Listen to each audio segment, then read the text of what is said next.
You're listening to the Cyberwire Network, powered by N2K.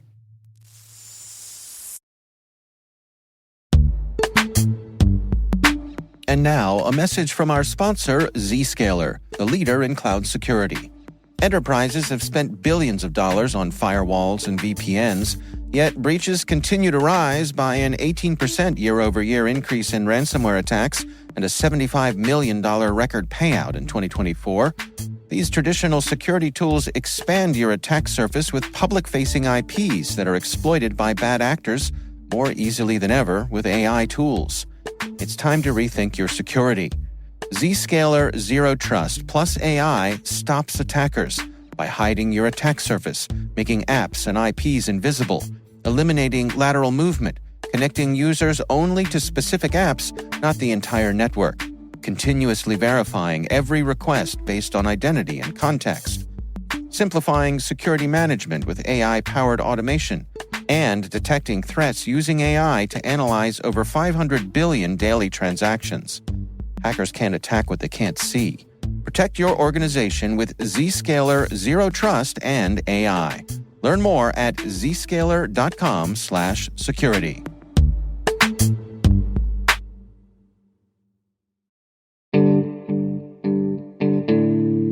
I am Dave Farrow. I am a Senior Director of Information Security at Barracuda Networks, and I'm responsible for their entire internal security program.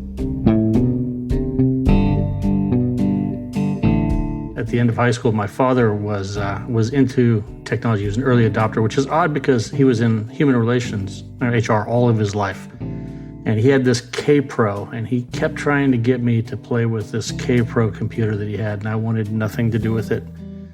He thought he might lure me in with a Commodore 64, and I preferred to surf and ride my bike around Southern California.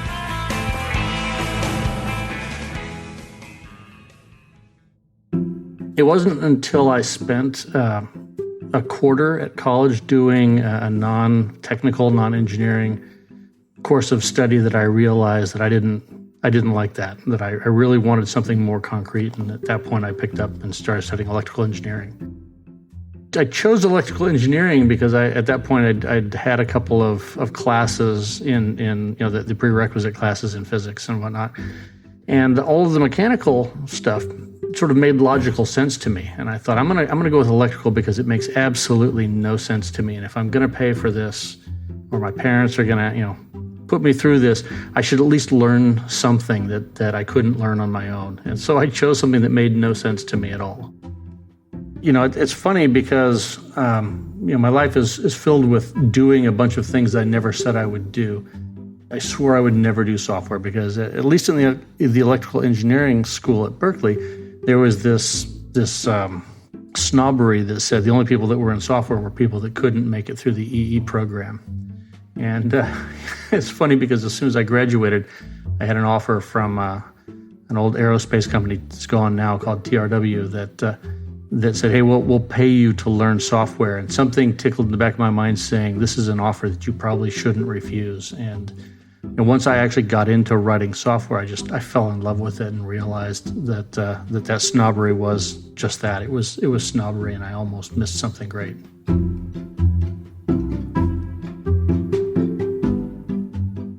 I got into development, like I said, in aerospace. A couple of years into that, I went out on my own as a contractor and did contract gigs in a lot of different industries, from telecom to data warehouses. Around the time that the dot-com bubble burst back in about 2000, I had a contract that was winding up. Long story short, I ended up finding a contract gig in Fresno, California, which might be the least technically oriented city in California. Actually, I did software architecture for probably the first 15 years of my career, and then moved into building and developing teams. I was looking around for how else I could meaningfully contribute to Barracuda, and just sort of backed my way into the security role. And, at that time, one of our lead architects on the email security team had been managing our privately run bug bounty programs. And so I offered to take on that job just so that this architect could focus on developing the product that he was the lead for. And that sort of blossomed into an internal security team over the course of the next couple of years. We do vulnerability management, network scans, logging and monitoring. We do incident response. And when I'm not supporting the teams that are doing those things, a lot of my time is spent in defining our security policies and communicating those with the rest of the company, and really sort of communicating the good work that the team is doing to the leadership of the rest of the organizations. The people that we talk to are working in this space on a regular basis. You still have challenges because, a team that does email security may not be as well versed in the nuances of network vulnerabilities, right? And a firewall team may not be versed in the nuances of web application vulnerabilities. The challenges that we run into are the challenges that I think everybody runs into, which is that I think that the real challenge in security is when you're trying to interact with the business, is recognizing that there are other threats to the business besides cybersecurity threats. And being able to become part of the risk management conversation. If the security guy rolls in and says everything has to be fixed, you're going to take away resources that might cost you opportunities in the future.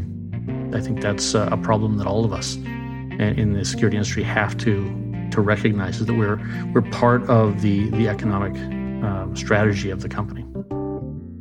You're going to apply different security controls if you're worried about cyber vandals than you will if you're worried about nation states, right? But the fear is that if I don't tell you about every single possible exploit that a nation state might throw at you, if you get hacked, you might come back to me as a security guy and say, hey, what did you miss? It's a real challenge to correctly align the investment in security with the threat that you're protecting against.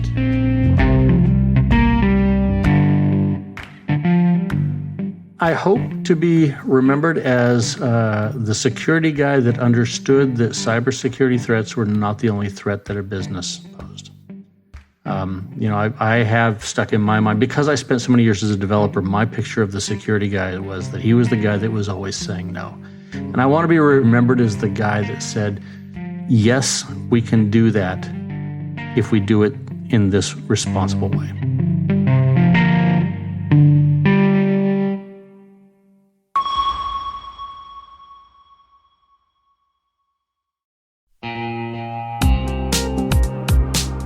Cyber threats are evolving every second, and staying ahead is more than just a challenge, it's a necessity. That's why we're thrilled to partner with ThreatLocker, the cybersecurity solution trusted by businesses worldwide. ThreatLocker is a full suite of solutions designed to give you total control, stopping unauthorized applications, securing sensitive data, and ensuring your organization runs smoothly and securely. Visit threatlocker.com today to see how a default deny approach can keep your company safe and compliant.